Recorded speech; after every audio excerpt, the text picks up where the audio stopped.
KKMD 393화 싱가포르 에어쇼 2022에서 A사 레이더를 탑재한 FA-50을 제안한 카이, 암람을 장착한 블락 20 개량을 위한 비밀 계획 진행 중.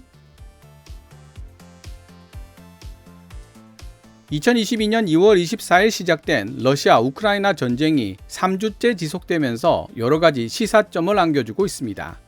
그 중에서도 우크라이나 공군이 운용 중인 미그-29 펄크럼의 활약이 깊은 인상을 남기고 있습니다. 이번 우크라이나 침공에서 러시아 공군이 얼마나 졸전을 벌이고 있는지는 이미 유명한 이야기입니다. 최신의 전폭기 수호이-34 풀백과 심지어 러시아가 자랑하는 공중우세기 수호이-35 플랭커도 격추당했다는 소식이 있을 정도니까요. 어떻게 우크라이나 공군이 날띠 낡은 미그-29로 러시아 공군과 제공권 다툼을 벌이고 있는지는 상식적으로 이해하기 어려울 정도입니다. 이에 대해 서방의 군사 전문지들, 예를 들면 더 워존이나 1945 같은 곳에서 상세한 분석을 해주고 있는데요. 정리해보면 이렇습니다. 첫째, 뛰어난 정보감시 및 정찰 능력을 지닌 미국과 서방의 도움을 받아 언제 어디서 러시아 전투기가 다가올지 미리 알 수 있었다는 점.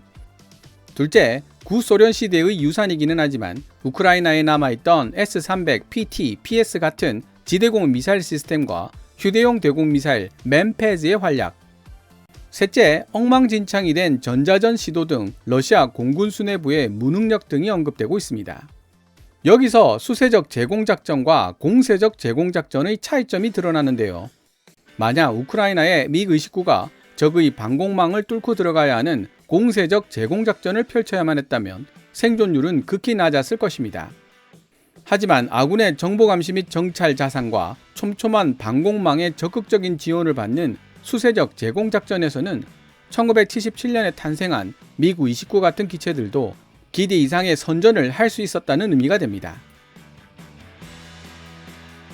제가 주목하고 있는 것은 바로 이 부분입니다.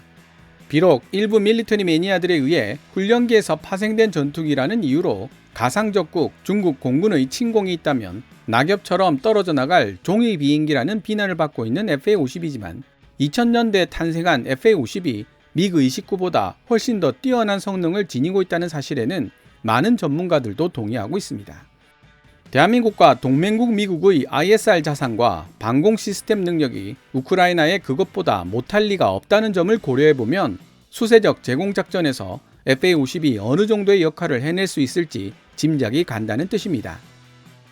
지난 2021년 아덱스에서 만난 업계 관계자 및 군 관계자와 FA-50 블락 20 업그레이드에 관한 이야기를 나눈 적이 있습니다. 공군 수뇌부가 왜 FA-50 블락 20 업그레이드에 부정적인 태도를 취하고 있느냐는 제 질문에 국회의원들 같은 정치가가 문제라는 답이 돌아왔습니다. A사 레이더를 장착하고 암람 같은 중거리 공대공 미사일을 장착한 블락 20로 업그레이드된 FA-50의 능력은 공군 수뇌부도 충분히 이해하고 있다는 뜻이죠. 하지만 일부 국회의원들이 블락 20로 업그레이드된 FA-50이 있다면 KF-21 같은 전투기 도입 숫자를 줄여도 되지 않느냐는 논리를 들고 나온다는 것을 학습했기에 공군 수뇌부들이 FA-50 블락 20 업그레이드를 꺼려한다는 것이었습니다. 이미 도입되어 실전 배치된 60대의 FA-50을 최대한 활용하기 위해서도 FA-50의 해외 수출을 장려하여 생산 비용 및 유지 비용을 절감할 뿐만 아니라 차기 전투기 연구개발을 위한 생산 라인과 관련 인력들을 유지하기 위해서라도 FA-50 블락 20 업그레이드는 반드시 염두에 두어야 합니다.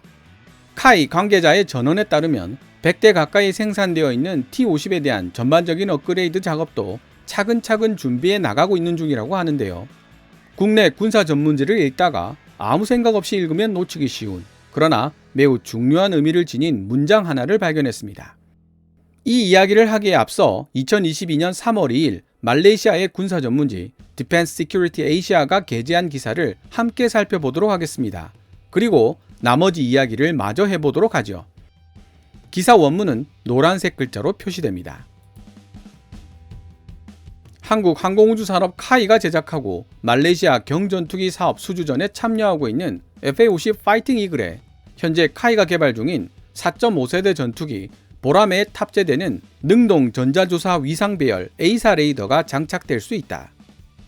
이미 널리 알려진 바와 같이 한국 항공우주 산업에 의해 개발된 전술입문 훈련기 겸 경전투기인 FA-50 파이팅 이글은 이스라엘 업체 엘타 시스템이 만든 ELM-2032 기계식 레이더를 사용하고 있다. FA-50에 탑재된 ELM-2032 레이더가 이스라엘 기업에 의해 만들어졌다는 점에서 한국 항공우주 산업 카이가 말레이시아에 18대의 FA-50을 공급하겠다는 제안이 직접적인 영향을 받지 않겠느냐는 의문이 있었다. 팔레스타인 국민들의 투쟁을 강력히 지지하고 있는 말레이시아의 국가정책상 결코 이스라엘이 만든 장비나 부품을 사용하지 않을 것이기 때문이다. 한 업계 소식통은 디펜스 시큐리티 에이시아에게 만약 말레이시아 정부가 FA-50을 선택한다면 한국 항공우주 산업 카이가 ELM-2032 레이더를 비롯한 기체 내 다른 이스라엘제 부품들을 미국이나 대한민국 기업이 만든 부품으로 대체할 예정이라고 이미 설명한 적이 있었다. 이러한 조치는 이 동남아시아 국가가 구매하게 될 기체에 이스라엘 부품이 단 하나라도 포함되지 않도록 보장하기 위해서이다. 최근 싱가포르에서 개최되었던 싱가포르 에어쇼 2022가 진행되는 동안 저명한 국제 밀리터리 전문 포털 디펜스 뉴스와의 인터뷰에 응했던 한국 항공우주산업 소속 이창재 현지 매니저는 말레이시아가 FA-50을 선택할 경우 현재 탑재된 이스라엘제 레이더를 다른 나라에서 만든 레이더로 교체할 것이라는 사실을 다시 한번 확인해 주었다. 이창재 매니저는 현재 카이가 제작 중인 4.5세대 최첨단 전투기 KF-21 보라매에 탑재하기 위해 하나가 개발하고 있는 A사 레이더를 변형시킨 보급형 A사 레이더 등을 말레이시아에 제안하고 있는 FA-50 파이팅 이글에 사용할 수 있다고 설명했던 것이다. 놀랍게도 정말 말레이시아가 고등전술 훈련기 ATT 겸 경전투기 LCA인 대한민국 FA-50 파이팅 이글을 선택한다면 대한민국이 만든 KF-21 보라매용 A사 레이더의 파생형도 함께 제공될 것이라는 뜻이다. 2022년 7월 첫 비행이 예정된 한국 항공우주산업의 KF-21 보라매 전투기는 대한민국 현지 방산업체인 하나시스템이 개발한 A사 레이더를 사용한다. 하나시스템의 설명에 따르면 최신의 4.5세대 전투기 KF-21 보라매에도 장착되는 A사 레이더는 전투기의 눈으로 묘사된다. 하나시스템 관계자는 KF-21에 탑재되는 A사 레이더는 첨단 전투기에 있어 가장 중요한 항공전자 센서 중 하나로 영상 이미지를 만들어내는 것은 물론이고 정찰 및 감시, 공중 및 지상 목표물을 추적하는 등 다양한 임무를 수행할 수 있다고 덧붙였다. KF-21용 A사 레이더는 200km가 넘는 거리에서 다수의 목표물을 동시에 탐지하고 식별할 수 있도록 설계되었다. 이번 A사 레이더 개발 작업은 대한민국에게 있어서도 최초의 시도였으며 아무도 그 성공을 장담할 수 없었다. 그럼에도 불구하고 세계적으로 인정받는 가장 현대적인 최첨단 전투기를 제작하는 데 있어 A사 레이더는 빠져서는 안 될 중요한 부품이다. A사 레이더는 비능동 전자주사 위상 배열 Passive Electronic Scan Array PESA 레이더에 비해 다양한 장점을 지니고 있다. 훨씬 더 먼 거리에서 탐지가 가능하고 탐지 대상의 크기가 작더라도 보다 정확하게 목표물을 탐지 및 식별할 수 있다.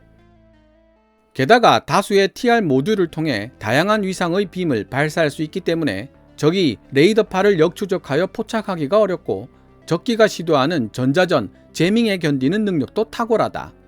A사 레이더는 또한 자유롭게 빔의 방향을 조절할 수 있는 능력을 지닌 덕분에 출력을 높여 빔을 집중할 수 있다면 역으로 상대방의 항전 장치를 태워버리는 전자전을 펼칠 수도 있다. 바로 이런 장점 때문에 세계 각국이 자국 전투기에 A사 레이더를 장착하고 싶어 하는 것이다. 그러나 A사 레이더를 개발 및 생산하는 것은 매우 어려운 일이며 오로지 소수의 국가만이 A사 레이더를 개발할 수 있는 능력을 지니고 있다. 지금까지 A사 레이더를 개발할 수 있는 능력을 지닌 국가로 언급되고 있던 서방 국가들은 미국, 영국, 스웨덴, 프랑스, 그리고 이스라엘 5개 나라였다. 이제 여기에 대한민국이 추가되는 것이다. 지금까지 2022년 3월 2일 말레이시아의 군사 전문지 디펜스 시큐리티 에이시아가 게재한 기사 Kai offers Malaysia FA-50 LCA using A사 레이더. 한국 항공우주 산업 말레이시아에게 A사 레이더를 장착한 FA-50을 제안하다를 번역해 보았습니다. KKMD 331화를 통해 FA-50에 국내에서 개발한 A사 레이더에 보급형을 장착하고 국산 중거리 공대공 미사일을 장착하는 방안을 카이가 구상하고 있다고 전해드린 적이 있습니다. 지난 2월에 있었던 싱가포르 에어쇼 2022에서 이에 대한 공식적인 언급이 나왔다는 내용의 외신입니다. FA-50에 국산 에이서 레이더가 장착되면 가격이 급상승하지 않느냐라고 질문하는 시청자가 있어 관계자에게 문의해봤더니 국내에서 개발되는 에이사 레이더이기 때문에 가격에 미치는 영향은 극히 미미한 수준이라고 답했습니다. 단지 국산 중거리 공대공 미사일은 좀 생각해봐야 하는데 현재 국내 기술로 충분히 개발은 가능하지만 규모의 경제를 실현할 수 있느냐는 문제가 있다고 했습니다. KKMD를 진행하면서 여러 자료를 공부한 덕분에 알게 된 사실입니다만 대한민국의 미사일 테크놀로지 수준은 세계적으로 봤을 때도 인류 탑티어에 속합니다. 세계적인 군사 전문지인 네이버 뉴스는 2021년 2월 15일 기사를 통해 램젯 엔진, 데이터 링크 기술 등 공대함 유도탄-2 미사일을 개발하면서 확보하게 된 여러 기술들이 공대공 미사일 개발에도 적용될 수 있어 대한민국 국내 기술로도 큰 어려움 없이 램젯 방식으로 추진되는 200mm 미티어급 공대공 미사일을 개발할 수 있게 되었다고 전했습니다. 미국이 개발 중인 차세대 장거리 공대공 미사일 AIM-260 JATM에는 이중 펄스 로켓 기술과 측추력 기술이 적용되어 있습니다.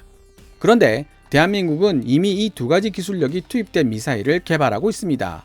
바로 한국형 사드라고 불리는 LSAM 미사일이 그것입니다. 이렇게 중장거리 공대공 미사일을 개발할 수 있는 기술적 여건은 이미 국내에 형성되어 있다는 뜻입니다. 다만 경제성이 있느냐는 것이 문제인데요. 만약 FA-50 60대를 블락 20로 업그레이드하고 120대의 KF-21을 생산하여 여기에 국산 중장거리 공대공 미사일을 장착한다면 최소 1000발 이상의 생산량을 확보할 수 있을 것으로 전문가들은 추측하고 있습니다. 여기에 인도네시아가 가져가는 IF-21 50대와 노후화가 심각하게 진행된 공군의 F5를 대체할지도 모를 블락 20 버전의 FA-50이 추가된다면 생산량은 더 늘어날 수도 있습니다.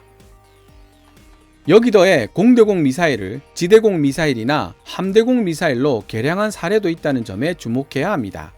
미국도 AIM-120 암람을 파생시켜 지대공 방공체계 NASAM으로 만들었으며 독일도 단거리 공대공 미사일 아이리스-T를 지상형으로 변화시킨 버전도 존재합니다. 국산 중거리 공대공 미사일을 개발해도 규모의 경제를 달성할 방법이 전혀 없는 것은 아니라는 뜻입니다. 제가 영상 제목에 카이가 암람을 장착한 FA-50 블락 20를 위한 비밀 계획을 진행 중이라고 말씀드렸습니다.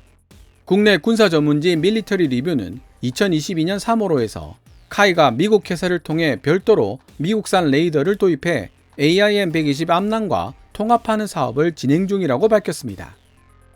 아직 오프 더 레코드, 즉 알고는 있어도 공개는 금지되는 상황이기 때문에 차후에 별도로 소개하겠다는 말도 덧붙여져 있는데요. 미국산 레이더를 도입하는 방법은 국산 중거리 공대공 미사일의 개발을 기다리지 않고 FA-50에 곧바로 AIM-120 암람을 장착할 수 있는 가장 빠른 길이기도 합니다. 미국은 자국산 전투기에는 자국산 레이더와 자국산 공대공 미사일 통합만 허용하고 있습니다. 다른 나라 전투기에 미국 공대공 미사일을 장착하려면 레이더는 반드시 미국산이어야 한다는 불문율이 있습니다. 그래서 프랑스 라팔과 스웨덴의 그리펜 그리고 일본의 F2 모두 중거리 공대공 미사일로 암람을 사용하지 않고 있습니다. KF-21 보라매의 경우도 임무 컴퓨터와 레이더가 한국제이기 때문에 암람의 통합을 허용해 줄까라는 의구심도 생기지만 미국은 차세대 공대공 미사일 AIM-260을 개발 중이고 중국을 견제해야 할 필요성 때문에 KF-21에 AIM-120 암람을 무난하게 통합시켜주지 않을까라는 예상은 하고 있습니다.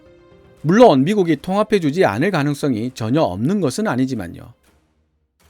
오늘 소개해드린 해외 기사를 통해 지금까지와는 다르게 카이가 FA-50의 블락 20 업그레이드에 무척이나 적극적인 행보를 보이고 있다는 사실을 알게 되었습니다.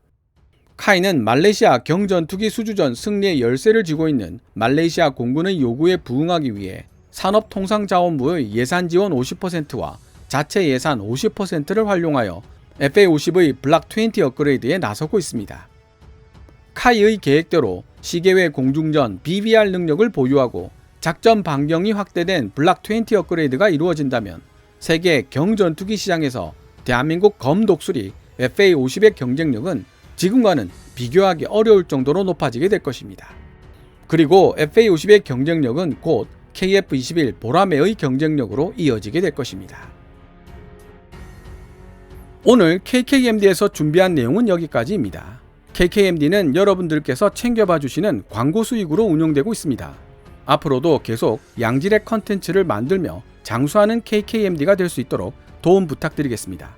또한 후원 멤버로 가입해 주시면 영상 제작 지원과 더불어 업로드된 영상을 더 일찍 만나보실 수 있습니다. 지금까지 시청해 주셔서 감사합니다. 케빈즈 밀리터리 채널 KKMD